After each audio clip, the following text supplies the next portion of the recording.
Now at Popcorn Talk, we're huge movie fans, so one thing that we've been asking everyone is that if you guys had to point to one movie from your past, your career, anything that really jump-started your interest in movies, what would it be? That's an easy one for me. It was definitely Black Swan. I saw that film when I was 16 years old, and it inspired me to, because I also grew up doing ballet, so it inspired me to pursue a career in acting. Yeah. I don't know if there was like one quintessential film, but maybe I loved like Lords of Dogtown, and then a little more artsier, I liked The Master, the Paul Thomas Anderson. So yeah, that felt like a master class on acting. I was like, I want to learn everything I can.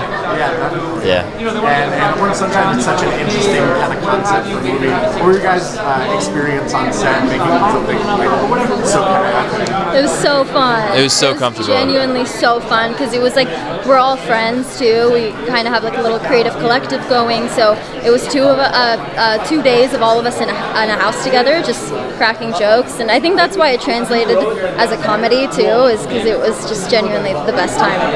Yeah, there's a lot of collaboration involved, like in improvisation too. Not so much with the lines, but with like ideas of how we can play these scenes. So yeah, it was super natural.